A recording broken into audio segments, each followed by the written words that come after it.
Greetings, Cap fans, and welcome to episode 34 of the Captain America Comic Book Fans Podcast. I am your host, Rick Verbanis, and as always, I am joined by my co-host, partner in crime, Mr. Bob Lucius. Bob, what's going on? Yeah. Hey, Rick, man, I've been waiting for a week to get back into this because we left off last week, and I've been itching to finish up this series, man. Not that I didn't cheat and get ahead a little bit, but but this has been a super exciting story to talk about and explore, and I've been itching to get back into it. Yeah, I think the listeners will be too, especially if you haven't read the whole story and you listened to our last episode, which was episode 33, where we discussed the Truth, Red, White, and Black miniseries. We covered the first 4 issues, and there's 3 more to go to finish the story. So if you haven't listened to the last episode, I highly advise you go back and listen to episode 33. And then if you have, we're going to get to the exciting conclusion to Truth, Red, White, and Black. Oh, Bob, before I forget, you know what? We've got a killer next episode. We got a great guest that's lined up. And you know what? I'm excited to talk to him. You're excited to talk to him. And we'll let everybody know who that is at the end of this episode when we talk about what's next. Oh, I'm on pins and needles, Rick. Oh, wait a minute. I know who he is. All right. But I'm not telling either. So you're going to have to listen. Yeah, stick around. End of this episode, we will let you know who our guest is going to be. And for those who don't remember, this was a miniseries that came out in 2003. Bob, you think it is? And it was written by Robert Morales, and the artist was Kyle Baker, who did the pencils, the inks, the colors. We've got on letters, it was this says RS and Comcrafts Wes as the letters. Axel Alonso was the editor. And so the title to issue 5, which is what the one we're on, is called The Math.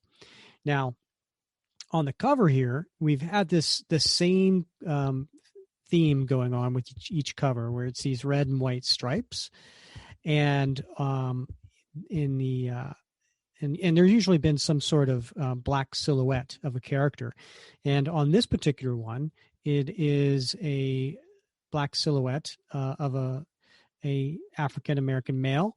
And all over his face is all kinds of numbers. So you could see basically different types of formula. So it's a very eye-catching cover for sure. I mean, you just don't see something like this on typical comics. And then the other thing too was that the red and white lines became wavy in this one, and I don't know if that signifies anything in particular. It almost looks like the red has become a trail of blood. So it's a pretty interesting cover. Yeah, I got to tell you, Rick, I've read this series a few times, and maybe it's my ADHD, maybe it's my lack of attention to detail. I don't know, but it never struck me before about the numbers and what that signifies, and so maybe we'll figure that out as we go along. All right. So this one is, as I said, called The Math, and I'm going to give a little. I'm going to read the recap here of the last few issues that they have here on the splash page, because we are getting caught up, since the last 4 issues. It's July 1942.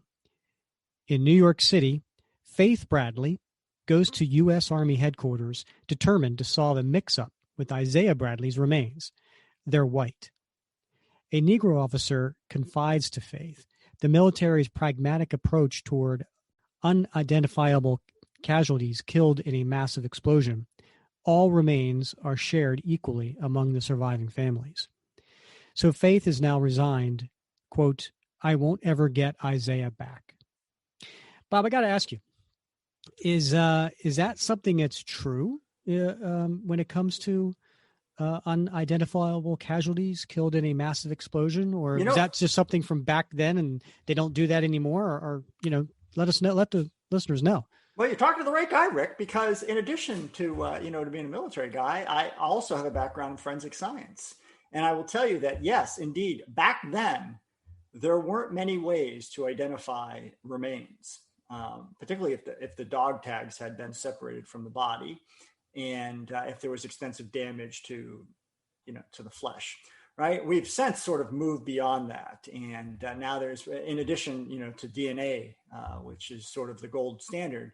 We had developed many different methodologies over the years. But yeah, back in World War II, if there was a mass casualty incident, then yeah, there's no way to differentiate one body from the next, or I should say, one body part from the next body part. And so that was exactly how things were done. Yikes. Okay. That's some gruesome reality right there. But hey, Morales is doing a really good job throughout this series, kind of interweaving various facts like that throughout the series. Meanwhile, Sergeant Lucas Evans and his men engage a Reich convoy deep in Germany's Black Forest.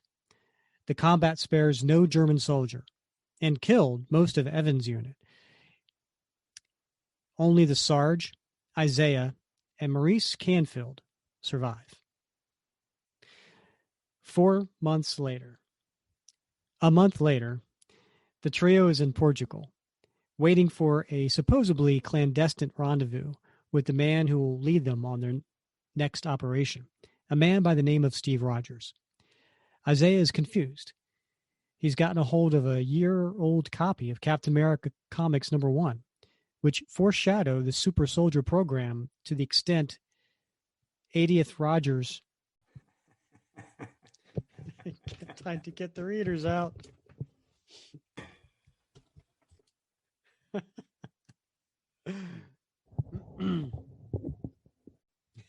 80th. Well, it's the right year. I suppose. He's gotten a hold of a year-old copy of Captain America Comics #1, which foreshadows the Super Soldier program to the extent both Rogers and Dr.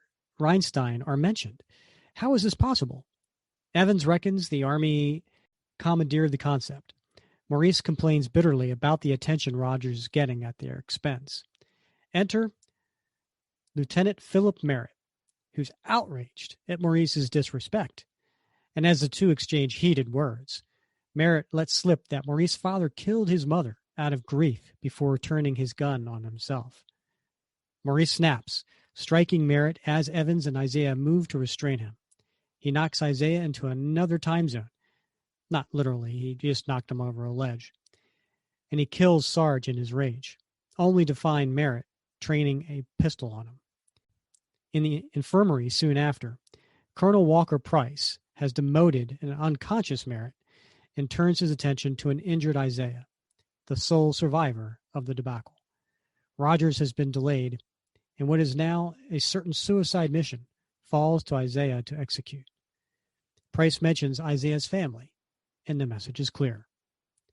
Once the mission is underway, Price discovers Isaiah has defiantly stolen the Captain America costume meant for Rogers. Isaiah wears it as he parachutes in under cover of the night to the outskirts of his target. He carries a shield on which he drew a double V for victory symbol. Then he starts off toward a ominous Nazi camp, Schwarzarbeit. Schwarzarbeit? Schwarzarbeit. Schwarzenegger. God bless you. And do you want to let our listeners remind them what the double V for victory means? Yeah, and I got to tell you, Rick, as I said, every time I read this series, I pick up like some additional stuff, right? Some additional detail that maybe I hadn't noticed before. And one of those things in the first 4 issues that sort of we noted was this whole double V victory insignia on Isaiah's shield. And that, in fact, was a movement that was started by the Philadelphia Courier in 1941, and it was that was a social movement that made the case that there were two victories that we should be fighting for. One of them was a victory against fascism abroad, but one of them was a victory against racism at home. And so that double V victory was a very popular sign, particularly among African Americans at the time and their white allies. But it's not something I don't know about you, but I certainly didn't read about it or study it when I was in high school or college. And so it's not something that, it's not something that sort of jumped off the page at me, and I had to dig in a little bit. But it's one of those little sort of details of history that Morales has sort of taken and woven into this narrative in a way that seems organic. So it's kind of a cool feature, but also a very powerful one. Yeah. Yeah. And really, I salute you for, doing the due diligence and doing the research on that, because I really wasn't aware of that. I just assumed it was V for victory. I didn't really get the whole double V. So thanks for the intel on that. Okay. So now it's late at night and we're at the German camp. And there's a couple of German soldiers here, and it has the little symbols that show that it's being translated into English. I don't know how much more of this I can take, Kurt. This is not the war I signed on for. Freddie, you should listen to what goes on at Belsen under Eisman. There's a man who can make your life hell. And just then, Isaiah comes up and he cracks the neck of the first soldier. And then he uses the pointy end of his shield and he kills the next soldier. All in the shadow of the night. So then we hear a quote. Somebody else is speaking here. And this is what my husband had to become. So it sounds like it's faith. And here we are in Schwarzarbeit, Germany, October 1942. And apologies to anyone from Germany who's listening and me murdering the name of the town. But here we are. This is what Isaiah had to become. And he's standing over the dead soldiers in the Captain America garb. But of course, he doesn't have the masks. He has like a do-rag that's tied. And Faith goes on to say, a tireless killer, pitiless. And he is. He's just going, and each one of these scenes is pretty gruesome. He's just going and killing each soldier one by one with his bare hands. And she goes on to say, a stranger I never met. And there's a path of dead soldiers on his way as he makes it inside one of the buildings. And he goes in and he grabs a bunch of dynamite, boxes of dynamite, one box under each arm. And he comes running out. And there's a huge explosion. Very, very graphic explosion with trucks and jeeps and buildings flying in the air. And then the German soldiers are yelling, it's those crazy Americans. They're bombing us. But I don't see any planes. Come, we must see to the Jews. They must not escape. Alert the commander and Dr. Koch. And so there he is. Looks like he was in the commander's office, and the commander's dead on top of his desk. And it looks like Dr. Koch is getting strangled. And then he goes and he picks up a photo. It looks like of the commander with his wife and daughter. He looks at it. And Faith goes on to say, do not lose sight of your objective, they told him. And he's going through all the file cabinets, and he's putting down sticks of dynamite in various places, especially near combustible different items, and he sets a timer. And she goes on to say, "Do not allow yourself to be distracted by whatever you may see," they warned him. And he bursts into a laboratory, and he puts dynamites there, and he looks, and it's gruesome. Got to tell you, there are shelves of glass jars, and inside each one of these glass jars are heads, most likely the Jewish people who were experimented on. And then he bursts into another room, and Faith goes on to say, "Do not lose sight of your objective." But Isaiah looks aghast. He looks mortified. His mouth, his jaws dropped, his eyes wide, and he's staring. And there's all these tables of humans just sitting there, dead, and they've all been experimented on. And there's piles of naked bodies. And he looks, and the atrocities that these soldiers had and scientists had experimented on these, and we're talking adults, we're talking children, men, women, and he's looking, and she goes on to say, "Do not consider what we did to you," is what they didn't say. And so I guess, he's thinking to himself, he knows what it's like to have been experimented on, and he has a look of anger on his face. "Think of the American lives you will save." And he starts to cry as he's putting the dynamite in various places. And as he's running out, he's getting shot at. "Oh, Isaiah, you just think of me and our little girl." And then when he runs out, he sees a whole bunch of soldiers, and he just lays into them. And there's a bunch of naked Jewish women that are running from the camp, from out of the looks like they were being run into an area to be exterminated, but they're now running away. "Isaiah, do not stop for anyone."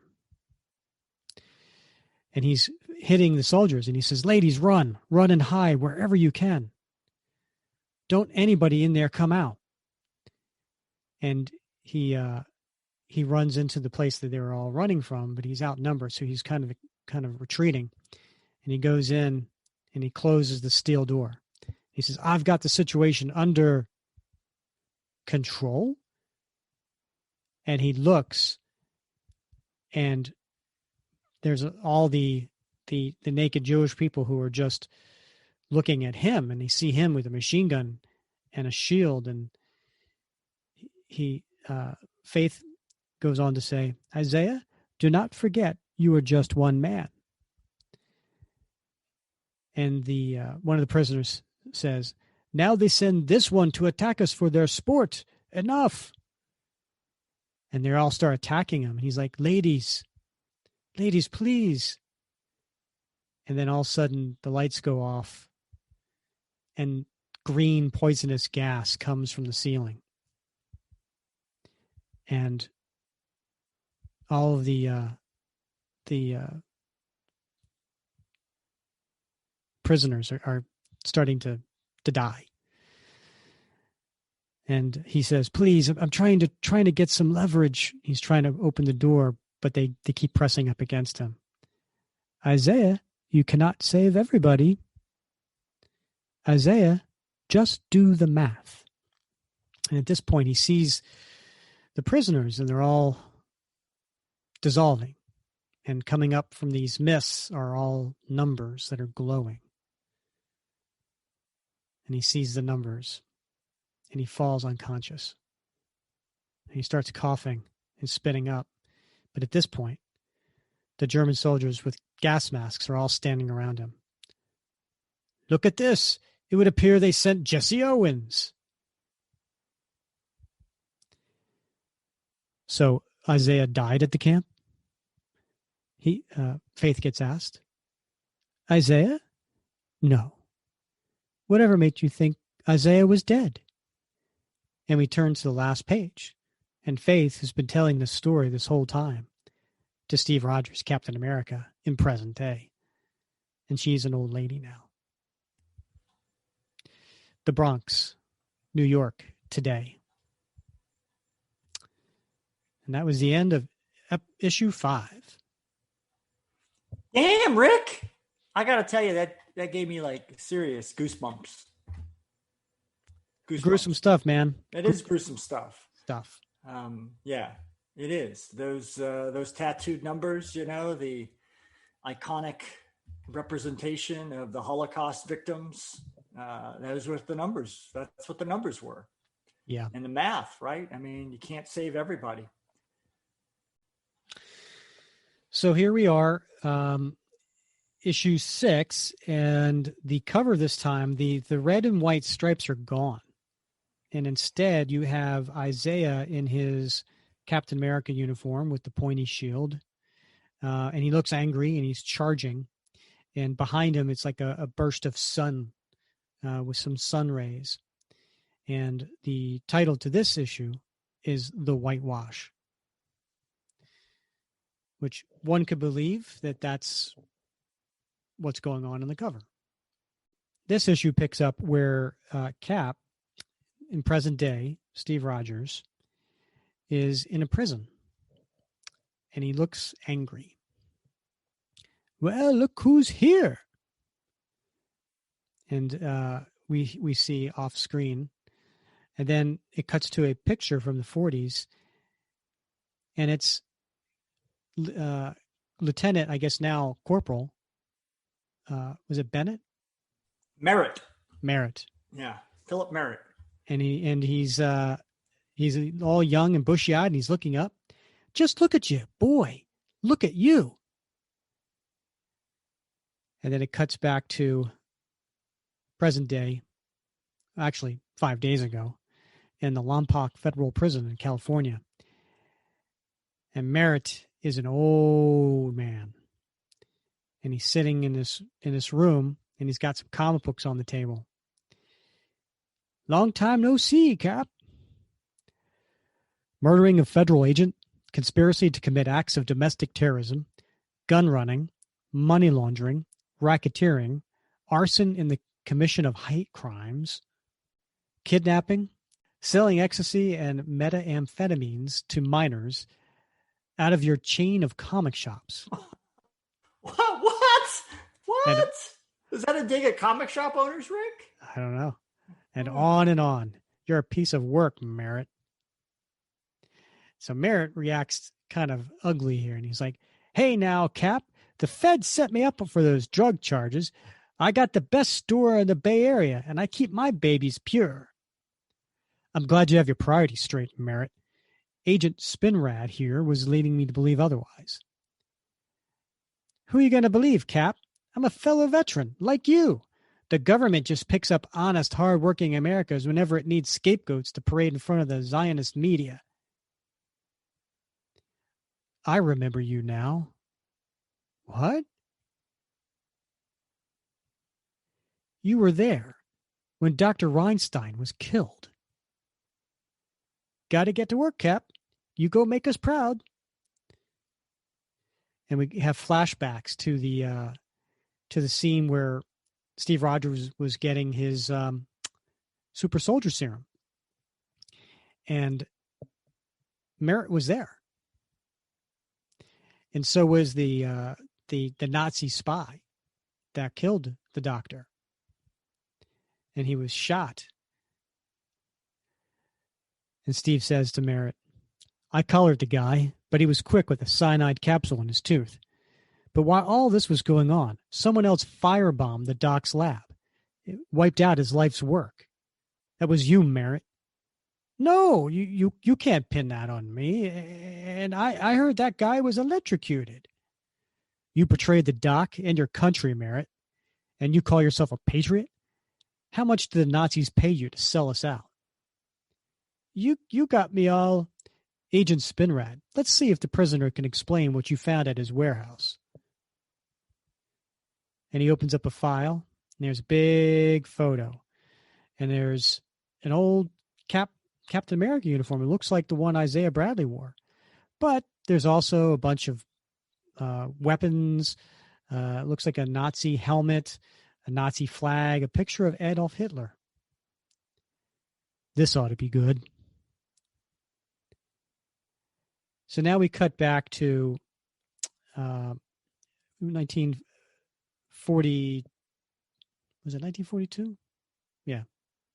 So now we cut back to World War II, and Isaiah Bradley is looks like he's unconscious, barely hanging on, and he's got a bloodied and bruised up face, and he hears a newsreel.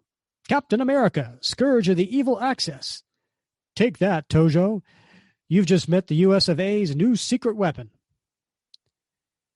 Here's Cap now at the press conference that introduced him to the free world, moments before a Nazi assassin tragically took the life of Dr. Joseph Reinstein, the government genius behind the super soldier program. Cap makes short work of his cowardly murderer. And then, who do we have talking to Isaiah Bradley? But Adolf Hitler. And he's smiling at him with his hands behind his back, leaning towards him. I very much like the eagle you have drawn on your shield. And as the program's first success thus far, he vows to avenge Reinstein's death. And Isaiah says, what? Yes, I am an artist also. Lights. And the lights come on, and he's in the office of the Gruppenführer in Berlin, October 1942. And he says to him, you have fought most violently, Isaiah Bradley. But Deutschland is not at war with your people.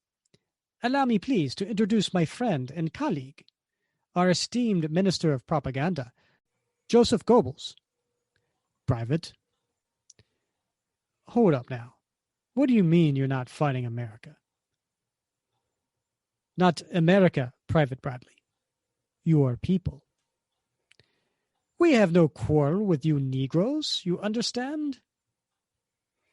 I know something of your history, how brutally the Americans have treated you, enslaved you. They are barbarians. Like your Scottsboro boys, I too have been unjustly convicted. It is the way of the oppressor.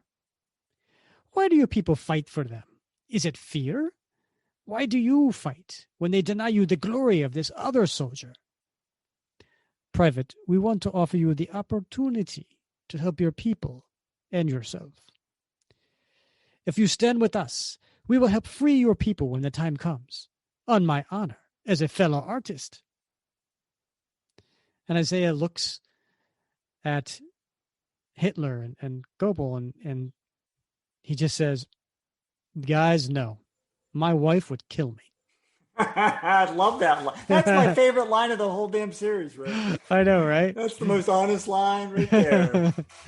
I'm not going to portray, it's not that, I don't want to portray America or let down, my friends, my family. I don't want to let down my comrade in arms.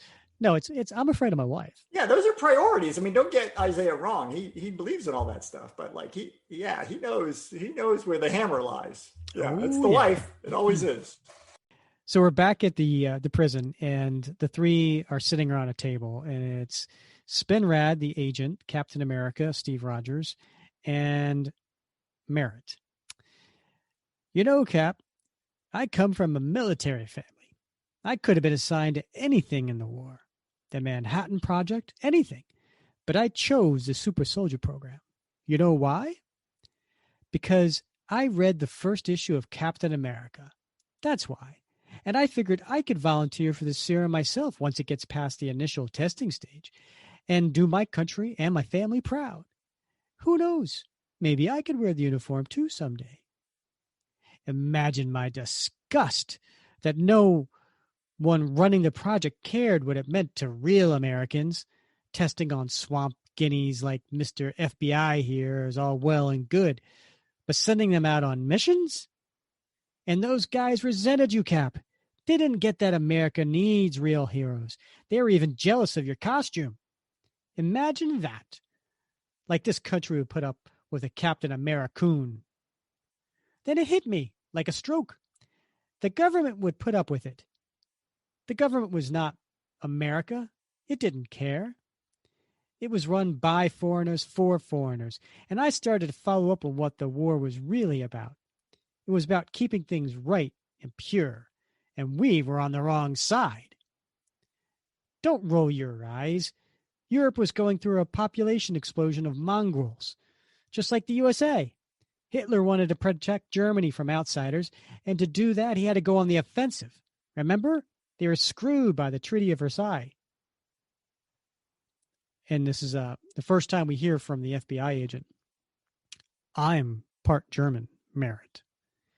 Some boast. Lots of colored GIs got tramps to put out during the occupation. There were plenty enough blacks in the fatherland before and during the war, Merritt. They were Afro-German, courtesy of German colonists that took over Southwest Africa in the late 1800s, where Namibia is today. We fought for Germany in the Great War, so the Nazis were on the fence about us. Some blacks were sent to the camps without colored badges because we had our skin. Others thought beneath notice, like my grandparents, were active in the resistance. That's right. Hitler complained about colored soldiers in Mein Kampf. Damien, that's fascinating, but that's veering away from this costume. The last of the colored test subjects stole it, and I got it back before... What? That's the costume Isaiah Bradley wore? Who? Don't tell me you haven't heard of Isaiah Bradley, the Black Captain America. And Steve Rogers has this look of surprise and shock on his face. So this is the first time he's hearing of Isaiah Bradley. So we cut back to World War II, and Isaiah is tied to a chair. And Hitler starts talking to de Gaulle and in German. Mengele has asked for him. What do you think? There would not be much left of him for propaganda purposes. That's true, but the doctor may determine how far the Americans have gotten with Koch's formula. It would appear they've been successful, my leader. One of Mengele's associates had the temerity to suggest they inject this creature's blood into our soldiers. Why not Sal's blood, then, or a Jew's? I have ordered the fool to be dealt with. Who could think such deviltry aloud? Perhaps somehow Mengele could distill the serum. No, I won't have that. Then the doctor could help me make an example of him, sterilize him, if the Americans haven't already, and then he could remove Bradley's limbs. And then we send him back to the Allies with a note, something like, take better care of your pets. And at this point in the background, we see the soldiers beating up on him while he's tied to a chair. Adolf Hitler says, excellent. Sounds like a plan. Guards, enough. Private Bradley, I have good news for you. A doctor will treat your wounds, and then we shall let you go. So we cut back to World War II. So we cut back to the prison.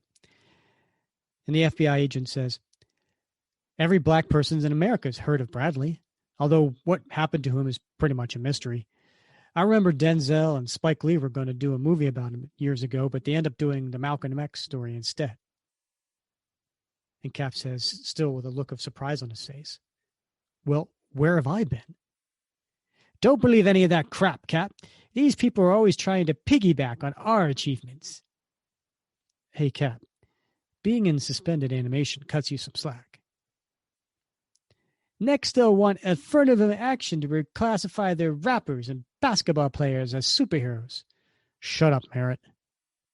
Unless you know what happened to Bradley Merritt, I'm done with you.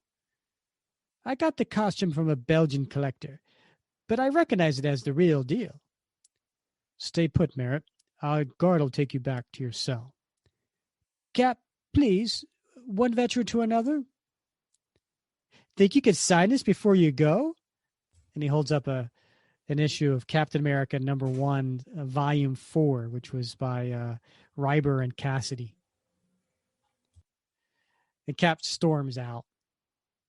And the agent says, come on, that's how a lot of fans are. Rotten traitor.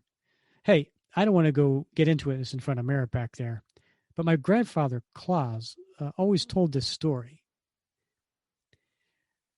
So we cut to the road to Auschwitz in October of 1942. The morning after, the Fuhrer bids Bradley a dry Auf Wiedersehen, and the truck starts getting riddled with bullets, and the truck crashes. And Isaiah Bradley, he's still in chains, comes out of the truck, and there are soldiers, just looks like the resistance coming out of the woods, holding weapons on him. Guten Morgen, Captain America. And that was the end of issue 6. A lot of interesting stuff in there, Rick. A lot of interesting stuff. Again, Morales keeps going back to real life events, the Scottsboro boys, a real life event, out of the pages of history. And anybody who reads this, hopefully it piques their interest and they're like, hey, I got to check that out and see what's going on. And if you haven't, I encourage you to do that because it's just fascinating. Morales has taken his time and done his research. Yeah, 100%. It's a good story wrapped in some really good history. So I got a question. Where in all of this has been Maurice Canfield? I think, it's a good question. I think the implication is that Merritt shot him, but that's never explicitly said, right? That okay. In fact he took the opportunity to put a bullet in Maurice's head after the Sarge had been killed and Isaiah had been tossed over the cliff. So, but that's never really sort of made explicit. It's not made clear. So there's an opening there for more Maurice, perhaps in the future. I also think it's interesting. One of the other things that I don't know if you caught on it, but it's a bit of a play, right, between Cap talking about the assassin of Erskine taking a cyanide capsule or being electrocuted, right? And this is a perennial question because it's not clear.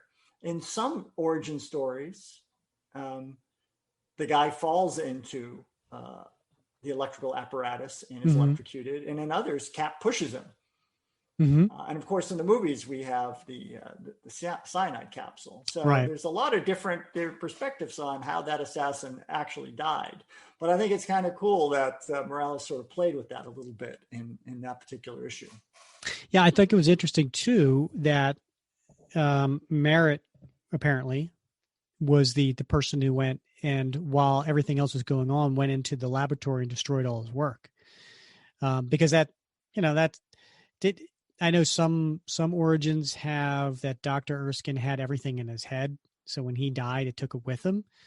But it's safe to assume that something was written down somewhere or somebody could go and try to redo some of the experiments, that from just, looking at the lab. So the fact the lab was destroyed seems like a little extra, it makes a little bit more sense. Yeah. Yeah. And they don't explicitly say that, but they do show sort of Merritt sneaking out the back, as if he's up to something while that whole assassination is going down. And so that is the implication. And that is what he was up to at the time. Yep. Yeah. Good catch. All right. So here we are, the last issue, number 7. And on the cover, all those vertical red and white stripes that we've seen in most of the covers has now been turned into a maze. And so standing on one end of the maze is Captain America with his back to us, Steve Rogers, it appears. And then on the other end it appears to be a silhouette of Isaiah and Faith. And the title to this one is the Black Vine. So we start in a cemetery, and there's an older man who is large. He's a strapping man, and he's crying. And it's at a gravestone of Harper Price. Should that name ring a bell to us, Bob? I'm not directly. I'm not sure. I think it will when we explore who this guy is at the tombstone at Arlington. So he looks up and he says, "Oh," and standing in front of him is Steve Rogers, Captain America, and he says to him, "I have to confess, I'm impressed, Rogers." And again, Arlington National Cemetery, Virginia, 2 days ago. "Your brother, sir?" "Yeah," and he's wiping away his tears with a handkerchief. "He was a hero, just like you. Someone else who never had to dirty his hands with the more mundane realities of war. Shall we get to it then?" "Isaiah Bradley." "Bradley? That's what had you on my heels the last 2 days? Oh, man, you had me going. For a minute there, I thought this was about something serious." "Bradley is dead, Rogers. He died on the mission to Schwarzbeit that you missed." "I've heard otherwise." "Don't tell me. Black history and white supremacist websites? Martyr or boogeyman? Those cranks call up my press office every other day trying to chisel an interview with me." "Sir, I need to know about the project, and I need you to explain how you could wind up running Koch International." "Actually, Rogers, it's the same story. Let's walk." A century ago, the world's ruling classes weren't very happy about how quickly the poor, the unwashed, ethnic, working poor, immigrants, what have you, were breeding. So a lot of money started to funnel towards ideas of keeping their numbers down. And for many at the top, that also meant keeping their bloodlines, Homo eropus, pure. Did you know eugenics was the idea of Darwin's cousin, a crackpot named Francis Galton? He defined it as, quote, "the science of improving the stock." So you had what passed for a science handily addressing the issues of making anemic family trees stronger, while trimming away branches of what they considered deadwood, the help. Politics don't often make for good science, Rogers, or at least the most sensible application of science. Politics is about keeping your boss happy. Before the First World War, eugenicists from around the world, primarily the Brits, the Germans, and us, routinely meant to effect racial hygiene policy. The U.S. and British governments took the early lead in the sterilization of undesirables, for instance, while Germans like Hitler looked on enviously because they lost the Great War and didn't have the resources. Once he took power, Hitler sent the good doctors Reinstein and Koch to meet with privately funded eugenicists here in the States to introduce their revolutionary medical techniques. As a result of those meetings, Rogers, Project Super Soldier was born. And again, Cap looks a little surprised. "Hold on, Price. You're saying we and the Nazis?" "Not Nazis. Not yet. They were just the German government then. And we were all on the same page. We sterilized the mentally handicapped well before the Germans. They modeled their program after ours. Hitler loved the American Immigration Act of 1924. It was a blueprint for keeping out entire ethnic groups and degenerates. In any event, the project started as a joint U.S.-German business venture. Koch was a successful pharmaceutical magnate, and our end found plenty of backers like Walter Arnold Williams, the serial king. Reinstein was a brilliant biologist who didn't buy into the most eugenic guff, but he knew how to play the game. And when war broke out again, because Der Fuhrer couldn't keep it in his pants, the project was split in two. Reinstein chose to stay here. Koch's interest, however, remained in the fatherland. And The race was on. The whole time they're walking through the cemetery, and of course, there are people there paying their respects, people crying, a funeral going on. Mengele was too territorial to share his facilities in Auschwitz, so Koch set up the German end of the project at Schwarzarbeit. And you sent Bradley in alone? We had a small window. Bradley's unit had recently intercepted a crucial shipment of Koch's serum and other medical supplies, so we needed it to hit them before they could resupply and test on their soldiers. You were stuck in the Pacific, and the rest of Bradley's unit was dead, so Bradley had to go in, and he fulfilled his suicide mission. He knew the deal. He was a soldier. End of story. Look, Rogers, in a perfect world, Bradley would have survived to rescue everybody held captive there.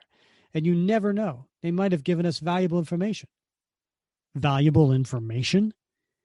The war was about saving those people, Price. The business of war is business, Rogers. It's about the long haul. What your exit strategy maximizes for peacetime. We didn't get into the war until it was declared against us. We wanted to mind our own business. Yeah, now you're running Koch's business. That's true. Well, my military career was effectively washed up after Reinstein was killed. The White House made certain I took the heat for that. You know, part of the reason the SS assassinated the doctor is they were under the mistaken impression he was Jewish. Morons. He was a Lutheran. After the war, Koch's interests wound up on the American side of the wall. I was quietly positioned to run them, and once the Cold War ended, I stepped up as CEO. You're in surprisingly good shape for your age. And he smiles. One of the unexpected dividends of war, Rogers. Yeah, I know all about that. I just got a fortune in back pay for all the years I was in suspended animation. More money than I knew what to do with. Really? Should I be offering you some stock options? Already got 'em, Price. 2 days ago, I bought enough of Koch International that I'll be at the stockholders meeting tomorrow in New York with your service record. But that's declassified. And after you get booted out the door, you'll be arrested for the murder of an Army major, among others. How do you think to prove? Remember your old aide-de-camp, Philip Merritt? He's a fan. And Cap smiles. So you got Merritt to turn on him. Fans will do crazy things, man. It's true. So now we're at the Bronx, New York, today. And Cap's there at the gate. He says, excuse me, miss. Excuse me, Ms. Shabazz? Nope. Ma'am, it's Faith. Please, come up. It's funny. I was thinking of you earlier. They get into an elevator. Actually, ever since I heard Walker Price took his life the other night. And they get into her apartment. And there's a whole bunch of grandkids running around. Stop that foolishness! Company! And all the kids kind of stop and look up. Stephanie, turn that down. There we go. She starts putting a pot on a kettle for some tea. So you're obviously here about Isaiah. Yes, I am, Faith. What gave it away? I can see the family resemblance. Now let's speak to what you probably don't know. So that's how we get to the story that she's been telling this whole time. And so now we're all caught up. Sometime later. No, that FBI man got it correctly. Isaiah was saved. Then why would Price? I wouldn't be surprised if Walker Price ordered a pizza before he died, just so some delivery kid would waste a trip to his duplex. That man enjoyed bending the truth. Up to a point, ma'am. So, your husband. Stephanie, go see what Isaiah is up to. He's here? This is where we live. I must be more excited about your surprise than I thought. Usually I lose the burqa as soon as I walk in here." And she takes off her burqa, and there she is, Faith. "So you're retired?" "Mostly. I was a professor of comparative religion. In fact, today I started lecturing the summer semester at Hofstra University. That's why I'm making the effort to represent, Given the climate towards Islam, it unsettles people. But it de-emphasizes femininity and focuses attention on what I say or on what people choose to project onto me. Do you get that sort of thing because of your costume?" "Faith, I'll have to think that over, but I probably do." "I'd like your FBI agent's contact information. His grandfather and the others saved Isaiah from Auschwitz. They hid and fed him for 5 months in Nazi Germany. Finally, they passed him over to the Belgian underground. Those people had ties with some black GIs who ran the U.S. Army supply route." "The Red Ball Express?" "And they're the ones who brought Isaiah back from behind enemy lines. And the moment he reported into command, Isaiah was arrested and court-martialed. He got life for stealing your costume." And there's silence. "It's not your fault. From April 1943, Isaiah served 17 years in solitary confinement at Leavenworth. He received less than rudimentary medical care. I could only afford to see him 3 times a year. But I was happy to see him. I spent years trying to get the Army to appeal his case, or at least treat him for the fallout from the serum, or at least acknowledge we existed. Finally, I took to writing President Eisenhower directly, a letter a month for 3 years. On the day of Kennedy's inauguration, Eisenhower pardoned Isaiah, and then the government swore us to secrecy. Now here's the worst of it. The early stages of what made you, it left my husband sterile, and after so many years of confined neglect, his brain slowly deteriorated. You need to be prepared for that. He's a little boy now. He really can't even talk." "My God, nobody helped you?" "The VA reinstated Isaiah's regular benefits, but wouldn't recognize damage done by a program that never existed. And you can't sue the government. We made do. We had our one girl, Sarah Gale, and she gave us a passel of grandchildren. In time, Isaiah regained his physical health, and in that, God was merciful. Stephanie hasn't come back, so let me check on them. You make yourself at home." So Cap kind of walks around. He looks at a wall of photos. And in this wall of photos is Isaiah Bradley with just one famous African American after another. I mean, we've got Muhammad Ali, Richard Pryor, James Brown, Michael Jackson. I mean, Nelson Mandela.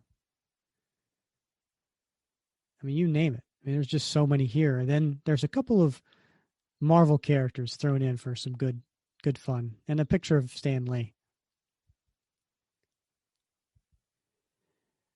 And then there's one of the grandchildren holding a comic. It's called Wingman, and is holding it and sharing it with Steve. So Steve picks him up, holds him in his arm, and holds the comic in the other. It's about a Chinese American boy who loves comic books and dreams about a Chinese superhero. And what's his name, your grandson? Litigious. Don't ask. You look good that way. You should have children. You're still a young man. And they go into the room, and Isaiah's being dressed. "Isaiah, honey, company." He's been working on a puzzle. And Isaiah looks up, and he sees Cap, that there's really no emotion on his face. And Faith grabs the grandson out of his arms. "Let me take him. You go on." And Cap goes to shake his hand. "Hello, Isaiah. I'm Steve Rogers. I'm really happy to meet you." I can't say enough how sorry I am for what happened to you and your family. I wish I could undo all the suffering you've gone through. If I could have taken your place. But all I can do is my duty, Isaiah, to you and everyone else. And that's why I'm here. This may be the smallest of consolations, but I believe this belongs to you. And he reaches into a bag and he pulls out that old tattered uniform that he wore, that he got off of merit. And finally, we see an expression on Isaiah's face, and it's a huge smile as he holds it up. And Faith says, "Mind if I get a picture of you two for his collection?" "Anything, ma'am. Anytime." "Say cheese." And there's Cap and Isaiah Bradley next to each other, and Isaiah's got his tattered uniform on his top, and he's got a big smile. And in the foreground is how the whole series started, which was Faith and Isaiah at World's Fair saying cheese. And it says, "The End." And it was dedicated in loving memory to June Jordan. And that was Truth, Red, White, and Black. So, Bob, what'd you think? Rick, I mean, there's so much here, right? I mean, let's just the dedication to June Jordan, who was a Jamaican African American poet who focused on representation. And we look at litigious, right, the little boy who is holding Wingman, the comic book about a Chinese boy who's excited that there's a Chinese superhero, right? I mean, this is what this whole story touches on, this idea of representation, sort of hidden heroes that we need to learn about and read about, because it's important for little kids to have heroes to look up to.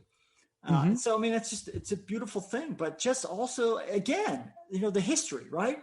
He talks about the Red Ball Express. I mean, if anybody's not familiar with the history of the Red Ball Express and what that did for the war effort in Europe, and who was responsible for running the Red Ball Express and getting supplies and the whole logistics train, getting the bullets and the Band-Aids and the food to the troops at the pointy end of the spear.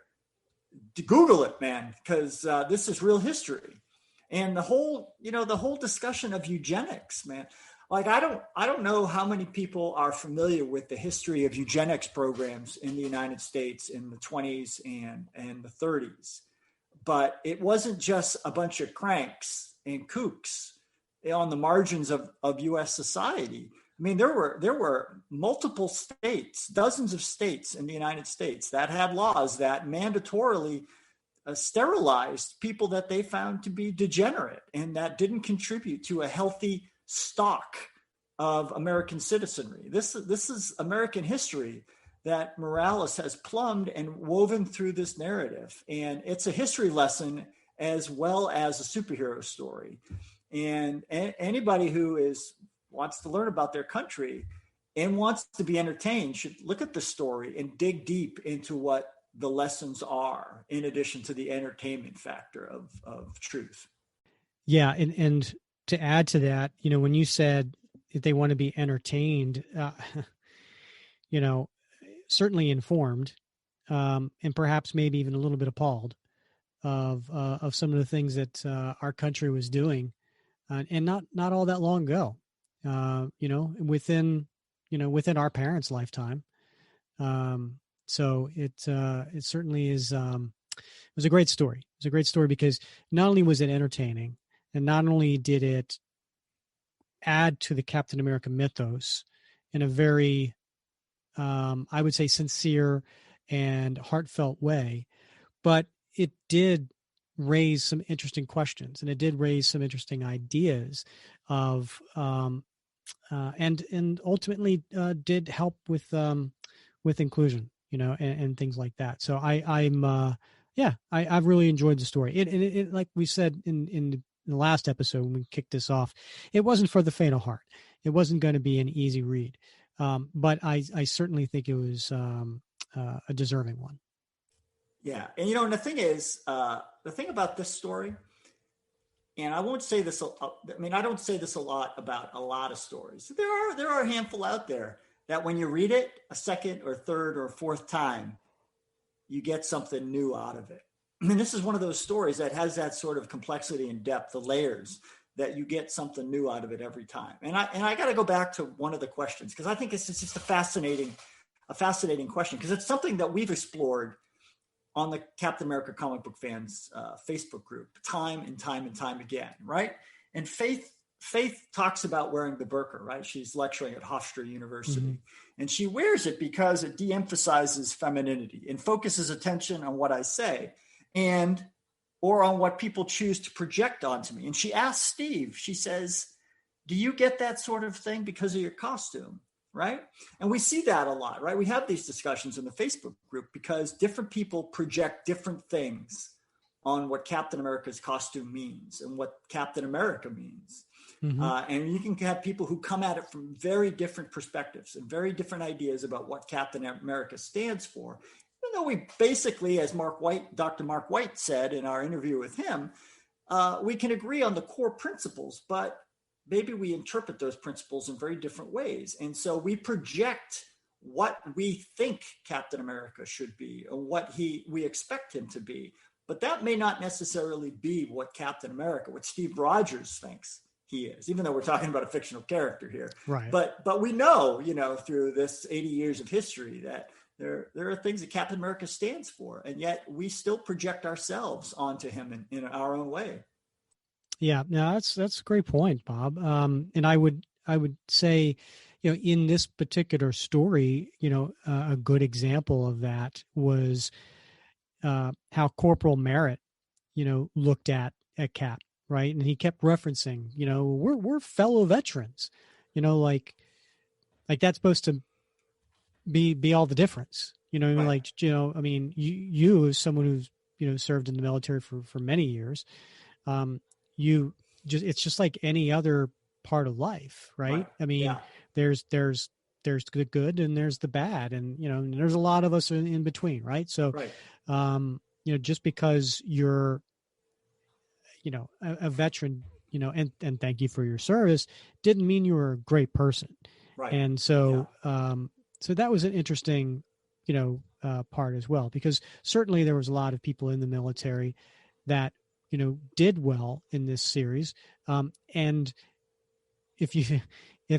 but they were generally the ones that no one liked and no one wanted in, you know, right. I mean, it was Isaiah and his troop that basically were, for the most part, there was a couple of, you know, bad eggs in there, but for the most part were, you know, good soldiers. Whereas, you know, some of the commanding officers were, you know, very scrupulous, you know, just, you know, had bad intentions, and, you know, the government that came in. I mean, it was a mixture of characters. So I know I'm probably going on a little tangent here, but no, you're absolutely right. I mean, I think that, you know, and I will tell you, I've said this, you know, repeatedly through our sort of exploration of truth, that this series, you know, it bears rereading, because that question that Faith poses to Steve Rogers is not one that I picked up on the first half a dozen times that I read this book, right? It's only in a careful rereading after you get sort of over the hills and the valleys of the major story points, which can be shocking at times, that you can then sort of get down to the lower levels of the narrative and what the author, what Morales is asking. And I think, you know, that's where the really powerful, the power of this story lies, is in those hidden layers that you don't get the first or second pass. You only get it from reading it again. And so, you know, as I said at the very get-go, that, you know, I found the art a little bit of a turnoff, and it's a little bit of a stumbling block. You know, they use that in religion quite often when you're talking about, you know, certain aspects of theology, that things can be a stumbling block to understanding, and art can be a stumbling block to understanding sometimes. But you gotta press on, man, because if you don't press on, you're not going to get the beauty of what comes through from the writing, and the art in time gels with the writing in a way that you may not have appreciated just as you know, in your first sort of delving into this story. No, I agree with that. It's an excellent point. All right. Well, I think we've said everything we want to say about this series, and we encourage everybody to go pick it up and read it if you can. I know it's going for a high dollar right now, thanks to the Captain America and Winter Soldier Disney Plus series. See what I did there? I didn't say Falcon and Winter Soldier. I said Captain America and Winter Soldier. Okay. I like that. Yeah. Yeah. So but anyway, we hope we at least, if you can't get it, we at least, got you through the story. So now you know what happened and how it fits in with the mythos of Captain America. So Bob, we have an exciting next episode, and I can't wait to get into this, but we have a guest, and we have a guest that I would say I'm interested in talking to on many levels, but, well, we just might as well say it, right? Say it. It's editor Tom Brevoort. Now, if you don't know Tom Brevoort, shame on you, because Tom is the current editor of Captain America. So he's been on the series, this whole volume. He's been on Captain America for quite some time as well. I mean, he was the editor back when Ed Brubaker was on the series. And he has also been the editor for, like we just covered a couple episodes ago, we covered Captain America, Man at a Time. He was the editor on that. So he's worked with a ton of top talent over the years. In fact, he's been with Marvel since 1989. He was an intern back then, and he's been with them ever since. He's held the title of executive editor, and then I want to say, 10 years ago, I think he was promoted to senior vice president of publishing of Marvel Comics. So this is a big name guest, and we're happy to have him on. Would love to talk with him about the current Captain America series and get his thoughts on some of the feedback that the series has had over the last few years. And now that it's been announced that the writer Coates is leaving, what's coming next? Well, I got a feeling Tom Brevoort knows. So let's see what we can find out in our next episode. Yeah, and I mean the other thing is, it's easy to think of these guys like, oh, editor in chief, vice president of publishing. This is just a suit, right? Tom's not just a suit, man. He's a lover of comics, man. And I've the thing that really blows my mind is that Tom is he's active in social media, right? And he is actively involved in sharing his thinking and love of comics on social media. But he has a blog that's extensive too, where he talks about his love of comics and not just broad brush abstract stuff. He gets down into the weeds. This is a guy who lives and breathes comics. So this is going to be a great interview. Going to be a great conversation. Can't wait for it. All right, Bob. Well, as always, it's been fun wrapping cap with you. Yeah, this is another great one, Rick. This has been a lot of fun to go over truth, and again, I hope the listeners appreciate it, enjoy it, get a little something out of it, and I hope they if they feel they have the time and the energy, please share those thoughts with us, because we're interested to hear what you think. Absolutely. All right. Well, he's Bob Lucius. I'm Rick Verbanis, and you've been listening to the Captain America Comic Book Fans Podcast.